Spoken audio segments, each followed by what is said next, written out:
Interview avec Monsieur Galland, deuxième.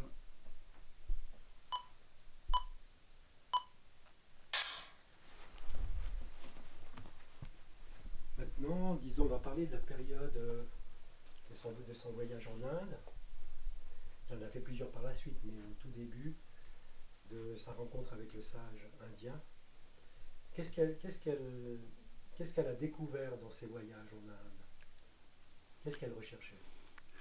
Là, il faut évidemment être bref, et c'est difficile pour une longue quête intérieure. Évidemment que n'ayant pas suivi ni en Inde, ni dans ces rencontres de cet ordre, c'est un regard extérieur. Mais il est évident que pour elle, c'était extrêmement important d'avoir rencontré ce qu'on appelle des sages dans l'hindouisme, et elle avait eu avec eux des expériences qui ont dû être extrêmement dures, parce que c'était une femme dure, en fait.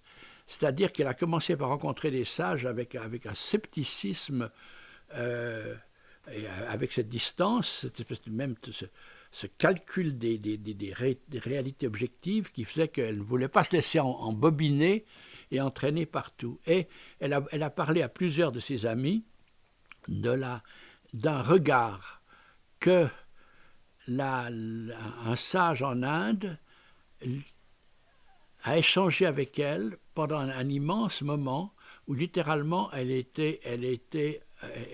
a fondu intérieurement. Ça s'est achevé d'ailleurs par des larmes, mais où ça a pris une intensité qui a pris disons l'aspect d'une grande étape de sa spiritualité.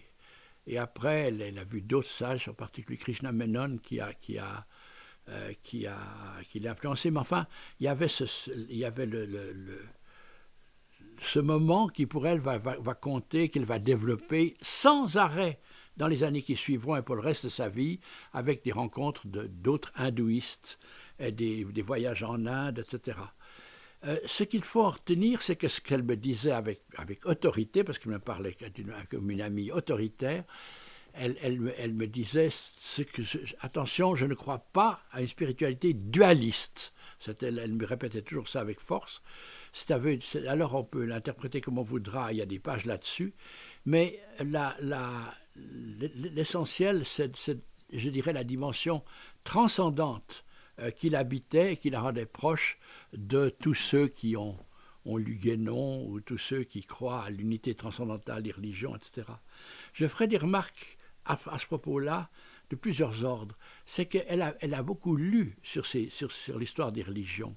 Elle les connaissait bien, et dans des expériences, j'avais eu des contacts sur les religions indiennes, et avait rencontré quelqu'un qui a fait des publications, qui a recueilli la religion, tout le corpus de la religion Sioux. Elle était très intéressée par ça, et immédiatement, dans son chalet de Chandelin, elle a sorti un livre où elle a resitué ce que je lui disais par rapport à des courants parallèles, et était rassurée sur ce que je lui disais, parce qu'elle a trouvé que cette religion Sioux dont je lui parlais était mentionnée parmi ce que les Guénons auraient reconnu comme les grandes religions sœurs, si j'ose dire, qui se dirigent vers un même but commun. Elle était même un peu agacée plus tard dans sa vie, parce que tout le monde voulait toujours qu'elle raconte sa traversée de l'Asie centrale, qui avait eu lieu au début des années 30. Donc, on était là dans les années 70 ou 80, et elle n'avait pas envie de raconter pour la xème fois ses aventures asiatiques. Et là, elle aimait les occasions, en tout cas quand on était ensemble, où on pouvait se porter du côté des problèmes spirituels, la destruction de l'ego, pour découvrir le monde où il n'y a plus cette barrière-là, etc. Je ne veux pas évidemment le résumer, mais je vais raconter maintenant une histoire importante. C'est que parmi les gens avec lesquels elle a senti des affinités de cet ordre-là, il se trouvait que par hasard, Béjart, qui habitait à Lausanne et qui passait devant la librairie Bayeux à Lausanne, voit l'ouvrage qui s'appelle « Voyage vers le réel », qui a été publié en 81, je crois, par les amis de la Maillard.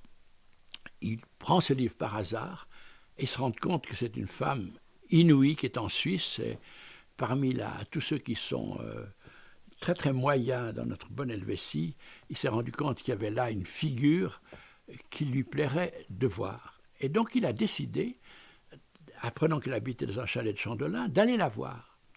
Et il ne la connaissait pas du tout. Et ils se sont rendus compte que c'était tout un voyage. Ils sont arrivés dans ce petit chalet, très étonnés. Et Jörg Donn, qui venait d'Amérique latine, il avait une sorte de cape très très élégante pour un danseur, c'est accordé à lui. Et ils ont passé toute une journée avec Ella Maillard. Cette journée était extraordinaire pour les uns, pour les deux messieurs, et pour Ella Maillard. Ils sont restés très proches et ils se sont rencontrés. Et quelquefois, j'étais avec eux quand ils se sont rencontrés. Et lorsque Ella Maillard à Lausanne rencontrait Jörg Donn, il s'agenouillait devant elle d'une manière absolument extraordinaire. Et elle était très embarrassée parce qu'il avait une cape pour aller à la montagne, pour se tenir chaud, une cape inouïe. Et puis elle lui avait demandé d'où venait cette cape. Il lui a dit, c'est une cape qui a été tricotée par ma mère. Alors elle a dit, je la trouve admirable. Et Jörg Donn a dit, je vous l'offre. Elle a dit, jamais, vous ne devez pas faire ça parce que c'est votre mère qui vous l'a donnée à vous, etc. Et puis il lui a dit, ma mère aurait aimé que je vous la donne. Et alors elle l'a gardée. Donc il y a une sorte de... Alors il était souvent question de cette cape et de cette mère dans les rencontres entre les deux. Et ce qui est inouï, c'est de penser que Béjart avait, lui, été entré dans la voie des recherches transcendantales, si on veut, en allant en Iran, invité par le Shah d'Iran, pour préparer les grandes fêtes de Persépolis, qui ont été un des grands moments du temps où il était encore le Shah d'Iran. Et il, préparant un spectacle iranien, Béjart a voulu connaître la musique et la culture iranienne.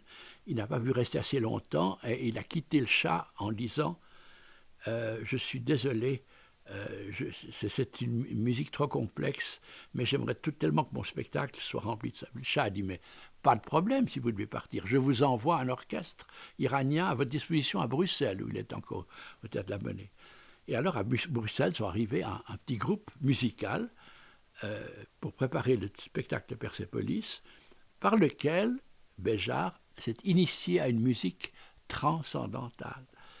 Parce qu'il l'écoutait, et plus il l'écoutait, plus il se rendait compte qu'il y avait quelque chose qui, comme dans les écrits d'Ella Maillard, dépasse ce qu'on lisait et dépasse ce que lui entendait. Et il a dit, écoutez, il y a quelque chose, vous ne me dites pas tout. Et ils lui ont avoué à ce moment-là que c'était un orchestre, mais qui était soufique, c'est-à-dire qu'il y avait une dimension spirituelle cachée, et dans leur musique, et dans leur vie, et dans leur comportement, et dans leurs pensées. Et c'est comme ça que Béjart est devenu un ami spirituel. Il est devenu musulman soufique et ami spirituel de la Maillard. C'est une très belle histoire. Ensuite, je voulais simplement... Il y a encore du... Ça va? C'est pas de souci. Oui, j'ai encore 10 minutes. D'accord. Là, sauf erreur, elle n'avait pas fait aussi un retour à la religion chrétienne à un moment donné, parce que